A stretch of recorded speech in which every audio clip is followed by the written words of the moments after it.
Olá senhores, sou Alessandro Marlos, engenheiro e empresário. Hoje nós vamos falar sobre programação neurolinguística, vamos falar um pouquinho de marketing digital e também vamos falar sobre coach.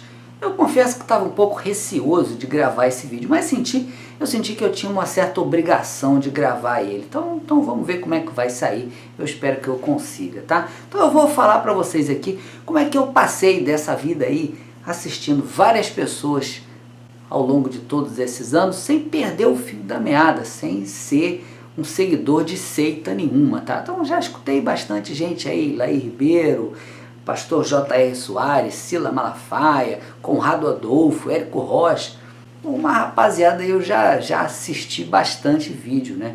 E eu comecei a aprender várias coisas também com essas pessoas. Eu não vou falar mal de ninguém aqui não, tá? Não é para isso que eu tô gravando esse vídeo não.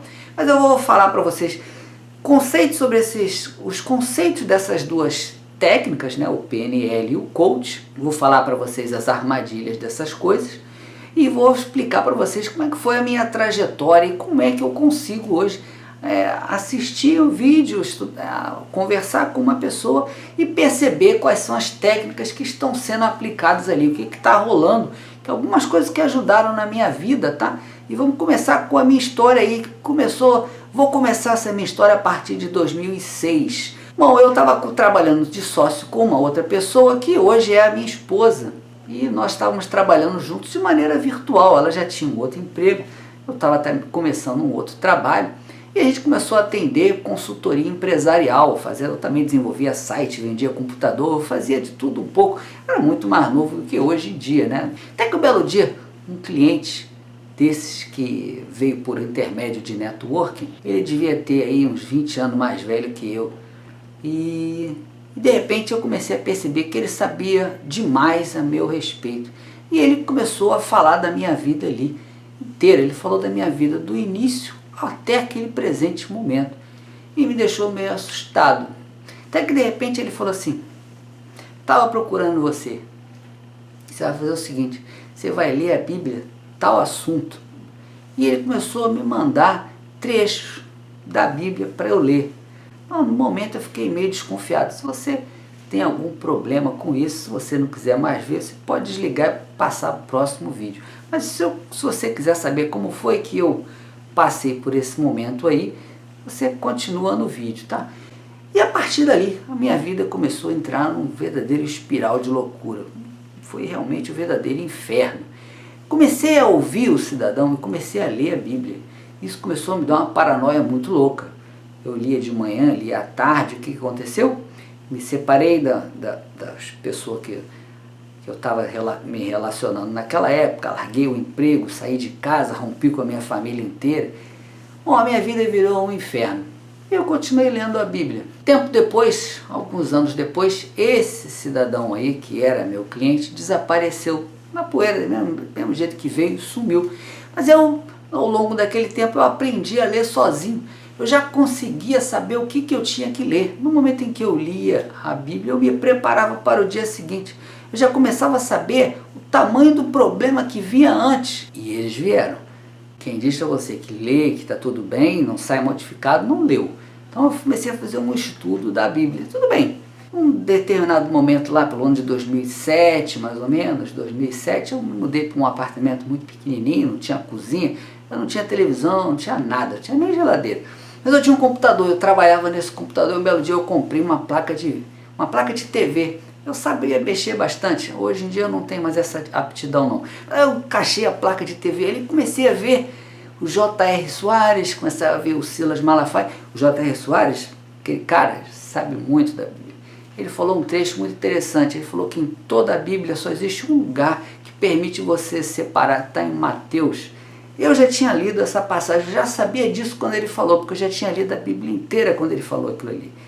Eu já tinha lido e estudado, e é verdade, eu comecei a perceber que ele sacava muito. Todas essas pessoas que estão no YouTube fazendo muito sucesso estudaram muito provavelmente psicologia. Todos esses têm grande conhecimento, ninguém faz sucesso por acaso. Nenhum deles faz sucesso por acaso. Bom, aí eu comecei a ler, minha vida foi avançando, foi progredindo, tá? E aí eu comecei em 2016, entre 2015 e 2016, eu comecei a estudar PNL.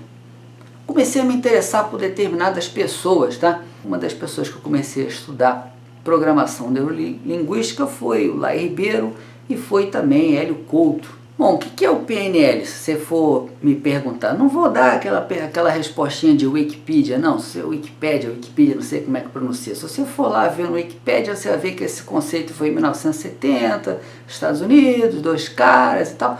Nada disso. Programação neurolinguística é um jeito de você reprogramar o seu cérebro para você se transformar numa pessoa melhor, reprogramar a sua vida, tirar crenças limitantes e ser uma pessoa melhor. Bom, em suma é isso, o conceito básico é esse. Só que não é só isso. Programação neurolinguística é uma forma de você fazer com que outras pessoas que te escutam serem reprogramadas. E você aliciar essas pessoas para que elas façam o que você quer. Tá?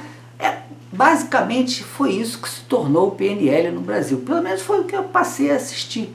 Quer ver uns exemplos? Eu comecei a assistir muitas pessoas e uma delas foi um médico. Bom, o médico estava fazendo uma apresentação de 1 hora, era 8 horas da noite, se devia ser numa segunda ou num domingo. Bom, e no finalzinho ele abriu para perguntas, né? Ele até que teve uma hora que uma pessoa fez uma pergunta para ele, falou assim: doutor, determinada pessoa agiu erroneamente comigo, devo perdoar? Eu pensei assim, porra, isso não é o tipo de pergunta que você faz para um médico. Isso é um assunto da Bíblia. O que diz a Bíblia sobre isso? Você tem que perdoar 70 vezes 7, ou seja, você perdoa indefinidamente. Mas o que significa isso? Você vai ser otário o resto da vida? Não. Quando uma pessoa erra com você, você chama a atenção dela uma vez. Depois você chama uma testemunha e de posse de 2 testemunhas você tenta chamá-la para si, senão você chama a igreja e tenta, ou seja, com a congregação de pessoas, tentar demover aquela pessoa daquele comportamento errático. Agora, se a pessoa continua aquele comportamento errático, você tira o pó das sandálias, ou seja, você não resta nada, aquela pessoa e você não pode ter nenhum elo nem emocional, aquela pessoa acabou para você. É para isso que serve a Bíblia, você descobrir você mesmo, você não precisa acreditar na Bíblia, são métodos para você saber o que você veio fazer aqui, né? Essa aqui é a grande verdade. E ele deu lá, aí ele meteu aquele jabuti.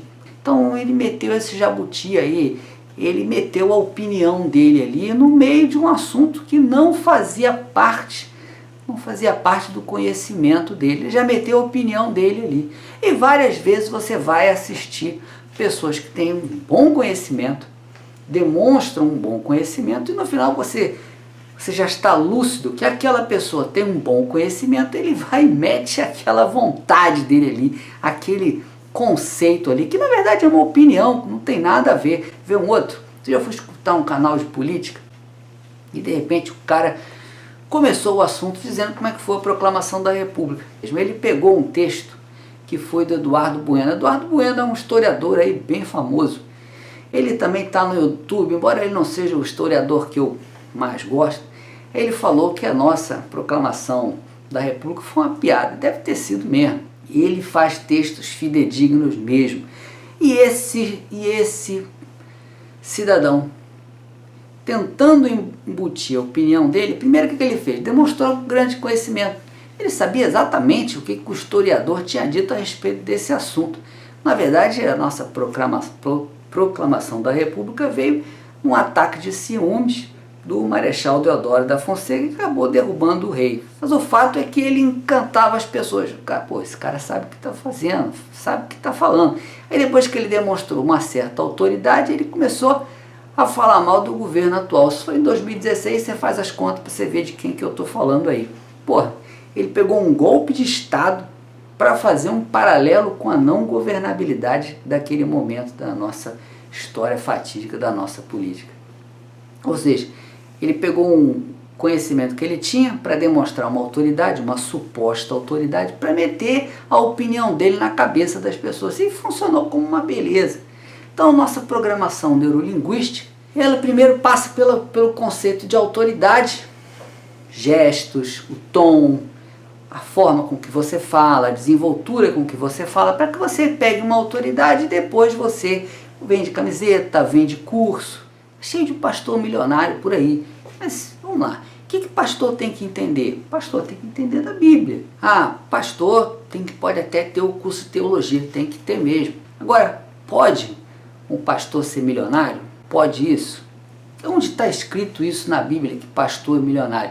Bom, então eu vou contar uma historinha interessante para vocês aí. Tinha um certo pastor, o nome dele era Eliseu. Eliseu era extremamente poderoso, tá? Era um dos profetas mais poderosos que tem na Bíblia. Eu acho que ele foi mais poderoso do que Elias. Elias passou o Espírito para ele antes de desaparecer. E Eliseu ficou um cara poderosíssimo.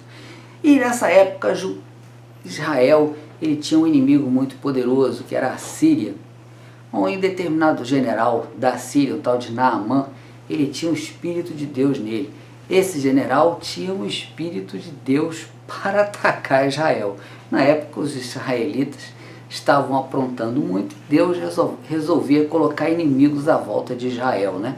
Dando o poder dele para os inimigos de Israel. E esse general teve lepra e ficou sabendo do Eliseu, que poderia curar ele, né? E ele foi lá com toda a sua comitiva. Estou encurtando a história, né? Cheio de ouro, prata, roupas finas e tudo, e o Eliseu nem recebeu ele. Falou assim, mandou um mensageiro e disse para ele: olha só, você vai lá no Rio Jordão, mergulha 7 vezes que você vai estar curado. Acabou. O general, que era meio arrogante, não gostou muito da brincadeira não, mas acabou indo. E quando ele mergulhou as 7 vezes, ele ficou curado da lepra instantaneamente. A Bíblia diz, inclusive, que ele ficou com a pele de criança, pele de bebê. E ele foi até o profeta com todos aqueles bens, ouro, prata.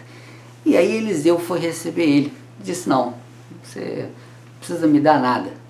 Vai embora e vai para a tua terra em paz, né? E naquele momento, o general se converteu a Deus, que viu o poder dele, né? E foi embora. Pois é, tudo bem. Quando ele estava indo embora, Eliseu tinha um escravo naquela época, né? Era comum ter escravo naquela época, tá? Ele tinha uma espécie de servo, discípulo. Não sei exatamente como é que a Bíblia chama isso não, chama esse comportamento. Só eu sei que era o tal de Geazi. E Geazi queria uma parte daqueles bens, não sei o que deu na cabeça dele. Era um servo, já devia estar com Eliseu há um tempo. Ele achou por bem que ele deveria ter uma parte daquilo ali. Ele correu atrás do general sírio, tal de Naamã, inventou um 7-1 e o general deu uma parte da prata para ele ali. Tudo bem, ele pegou o dinheiro. Quando ele estava voltando e chegou de volta para o Eliseu falou assim: você foi onde?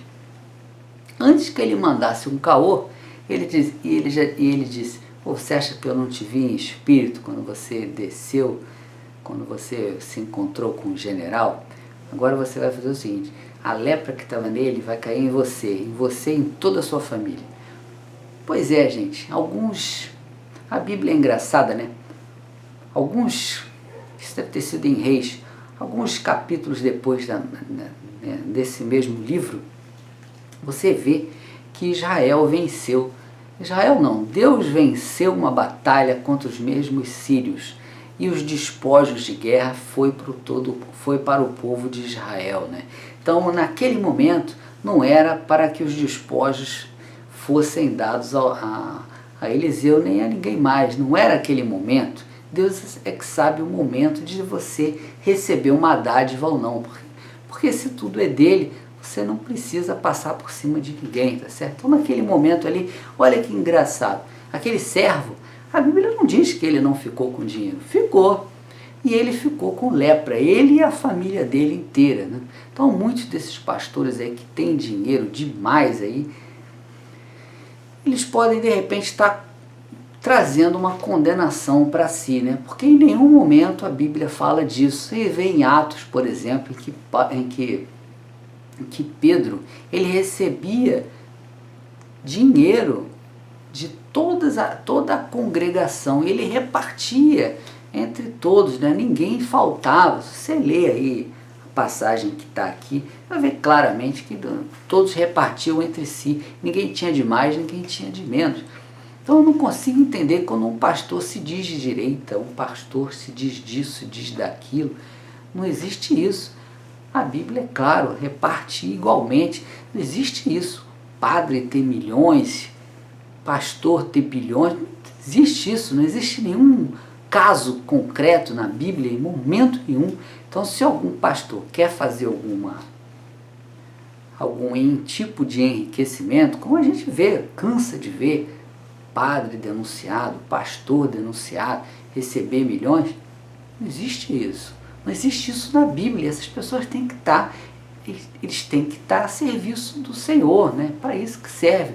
Mas aí, essas pessoas, se você escutar um pastor desse cantando, você cai de quatro, você vê, ele tem toda uma programação, uma autoridade, um discurso muito forte, um discurso muito bonito, e você acaba achando que é normal aquilo ali, porque as pessoas não leem sozinho, não tiram as próprias conclusões, né? Agora vamos falar outro assunto bem interessante, que é coach. Gente, coach é quando você tem uma expertise em determinada área e você se arvora, né, nessa dádiva, nesse direito de tentar melhorar as pessoas à sua volta, dentro daquele segmento que você é especialista. Então, coach é ótimo. Você quer ver um exemplo legal de coach? Personal trainer é um coach para o seu bodybuilder, é um coach para a sua formação do seu corpo e tal. O cara com formação, ele é um cara com formação de educação física, com extremo conhecimento e que quer aumentar esta competência em você, que é o seu corpo. Perfeito! Esse é um exemplo clássico de coach.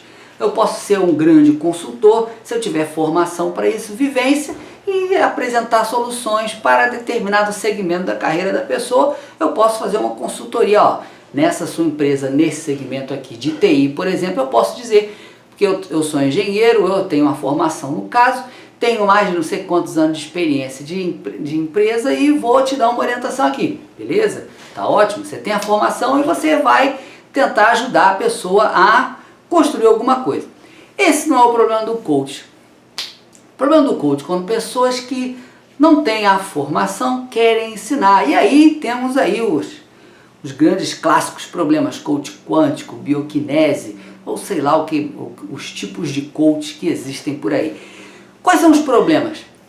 Os problemas desses tipos novos de coach, que eu acho que começaram desde o lançamento daquele livro O Segredo, foi quando as pessoas começaram a inventar subtítulos para os coaches e colocar fundamentos da física para justificar suas teorias.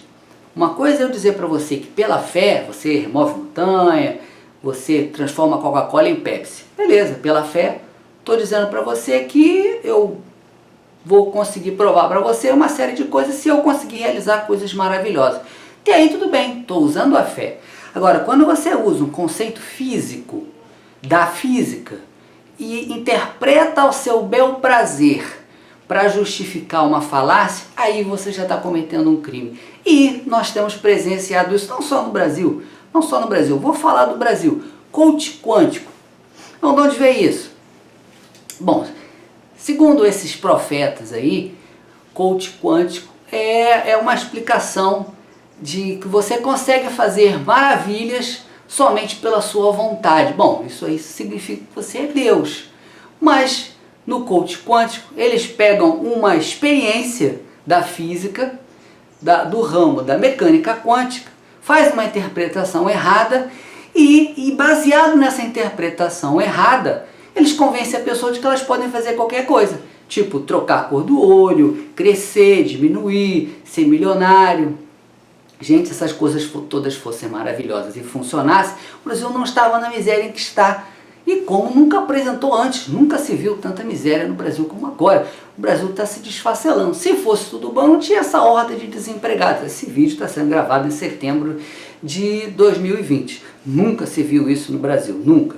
Nunca se viu. Nunca se viu. Não pode colocar a culpa na pandemia porque já estava ruim, né? Então, se essa galera do coach quântico aí estivesse fazendo um brilhante trabalho e essa coisa funcionasse, ótimo.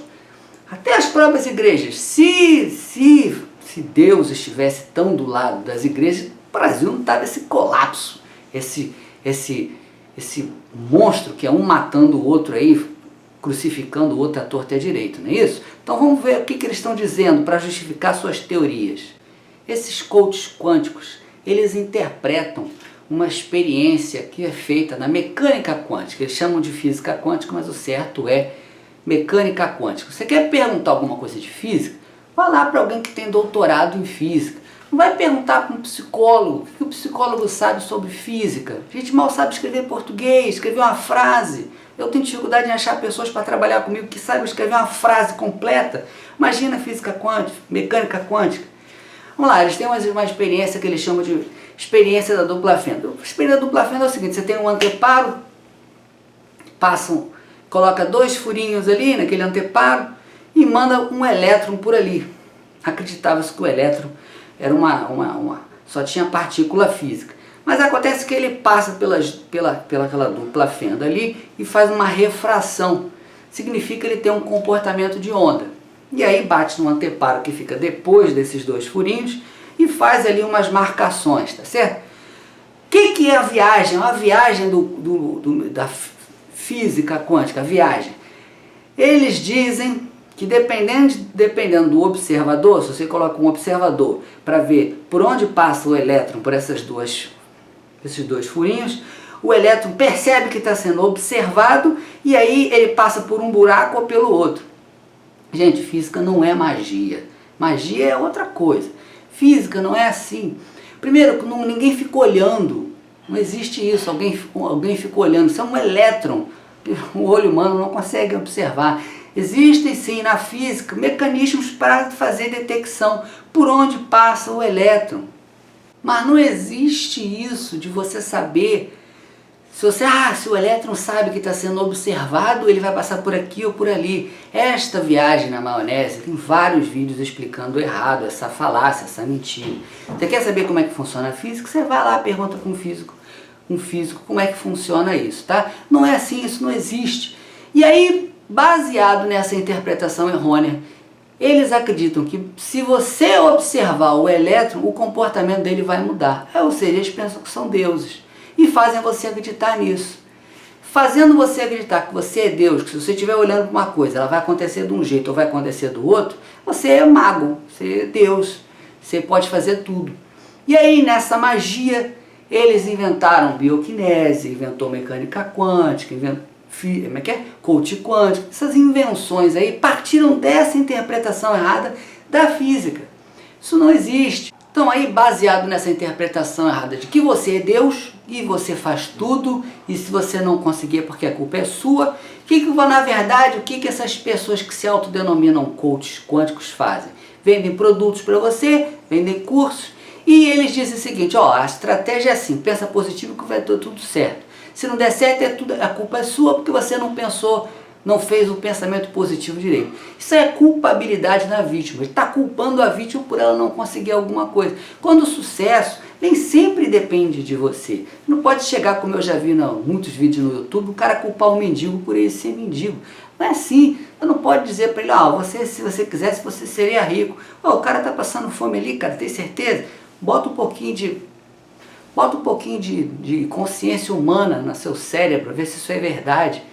E tem gente fazendo isso e culpando você por você não conseguir. Então ele vende o produto, bota o dinheiro no bolso, você não conseguir, a culpa é sua. Quer dizer, é ótimo, é um negócio do século. E tem gente vendendo curso de marketing digital assim, vendendo curso de autoajuda. Eu estou ensinando certo. Se você está aprendendo errado é porque você está errado. A física quântica aí, justificando. Primeiro que não existe isso. Física tem sempre uma fórmula, um equipamento. Então, se fosse a física justificar alguma coisa, alguém colocaria um equipamento no seu cérebro para você saber se você está vibrando, se você está fazendo o pensamento certo, na amplitude X que tinha que ser. A física não tem isso. Não pode confundir fé com física. Agora vamos fugir um pouquinho de coach, vamos direto para a PNL e eu vou mostrar para vocês O que aconteceu? Quando eu resolvi testar o PNL e fazer em mim mesmo, fiz vários cursos, eu vi aqueles vídeos, horas e horas e horas de vídeo durante meses e meses, e fiz tudo como manda o figurino, tudo como estava script, tudo no script de PNL, né? O PNL, se você fizer um curso de PNL profundo, você vai ver que você tem que colocar no papel quem você é hoje, quem você gostaria de ser no futuro, os objetivos que você quer alcançar a médio e curto prazo, anotar tudo no papel, colocar a data de tudo isso. Sendo que você tem que fazer algumas considerações primárias, né? Você tem 1,50 m, você não vai querer ser jogador de basquete, não dá. Você vai fazer aquele primeiro overview do que você precisa fazer e como, se isso é possível, tá? E a partir daí, você começa a se reprogramar, entender quais são suas crenças limitantes, descobrir o que você realmente quer da sua vida. Essas coisas são muito interessantes, foram interessantes para mim, tá? No tocante a prazos, é que eu consegui perceber o que eu já imaginava. Você não pode dizer quando uma coisa vai acontecer na sua vida, de bom ou ruim. Não dá, isso já está escrito na sua vida, mas você tem que colocar ali, né? Se você for fazer o curso de PNL, você vai ver que qualquer curso vai tentar fazer com que você date as realizações da sua vida, tá? Essa parte é legal você fazer, mas eu já te advirto que eu fiz o curso de PNL, vários, e isso não é possível, tá? Você não pode saber o tempo das coisas, não tem como você saber quando é que você vai ter sucesso ou fracasso. Primeiro, a definição de sucesso. Sucesso não necessariamente é ser milionário, ser muito rico. Não, sucesso é você chegar a algum lugar que você tenha realmente ambição, sem pisar na cabeça de ninguém. A jornada, às vezes, é mais importante do que o objetivo final, tá? Então eu vou falar 3 coisas mais legais, importantes que eu aprendi com o PNL. Primeiro, tem um sentimento ruim, quer se livrar dele? Coloca outros sentimentos e memórias no lugar, substituindo as antigas, né? Como se nosso cérebro, nossa capacidade fosse um jarro, e aí você vai colocando novos conteúdos para expulsar os conteúdos ruins, tá? Esse foi o primeiro conceito que eu aprendi com o PNL e acho que é interessante, sim. O segundo conceito é você não tentar o impossível. Você é jockey, você tem 1,50 m, você tem que tentar ser jockey, um jockey profissional. Não tente ser aquilo que a sua capacidade não foi desenvolvida para. Você tem um biotipo, você tem uma capacidade, você vai tentar se desenvolver naquilo que você é melhor, não no que você é pior. Esse é o segundo. O terceiro é uma forma de você tentar descobrir o que você realmente quer. Então uma pergunta que me foi feita quando eu fiz o curso é: o que é que você faria se tivesse milhões de dólares ou reais na sua conta agora? Isso resolveria o seu problema? É esse o problema ou não? E aí eu descobri realmente que não necessariamente era dinheiro o foco da minha vida. Não necessariamente, claro, dinheiro é muito importante, sim. Mas quando você não quer fazer alguma coisa independente do dinheiro, significa que o dinheiro não é o foco da sua vida. E eu acho até que é uma ideia interessante você não pautar sua vida somente nisso. Porque aí você vai acabar criando outros problemas que você vai descobrir no futuro, tá certo? Esse foi o terceiro item. Vamos para o quarto. Quarto item interessante são as crenças limitantes. Que às vezes você tem certas coisas na sua vida que você aprendeu errado e isso danifica, prejudica o seu crescimento pessoal. A parábola da agulha que não entra, como é que é? O camelo que não passa pela agulha. Isso é uma interpretação errada de uma parábola da Bíblia. Isso eu aprendi, foi até no curso de PNL, eu achei muito interessante. É mais fácil um camelo passar por uma agulha do que um rico entrar no reino dos céus. Então, a interpretação que eu aprendi no curso de PNL é que camelo, na época da Bíblia, quando essa parábola foi descrita, embora eu já tenha escutado outra versão dessa mesma parábola, eu vou seguir somente essa aqui, tá? É que o camelo, ele para entrar em Jerusalém, em dia de sábado, ele passa por um lugar chamado agulha, que é um portão menor, e o camelo só entra ajoelhado, sem a carga, e somente ele, você não podia fazer comércio em dia de sábado. Então o camelo entrava somente sem a carga e ajoelhado. E é assim que você entra no reino dos céus. É por isso que é mais difícil um rico entrar no reino dos céus, porque ele acha que vai querer levar tudo para o reino dos céus. Isso foi interessante. Algumas crenças limitantes eu realmente tinha, inclusive essa interpretação eu não sabia. Bom, gente, vou chegar até o final, vou cortar por aqui. Eu não quero falar mal nem de PNL, nem de coach, nem nada. Eu quero apenas mostrar algumas coisas que estão acontecendo, né? Pelo menos em 2020, que eu pude perceber e que são interessantes para a gente se ligar, né? Não cair em qualquer uma, não. Eu espero que você seja muito feliz, e que você tenha toda a realização do mundo daqui para frente, na sua vida, sua família. Eu agradeço que você ficou até aqui. Obrigado, abraço.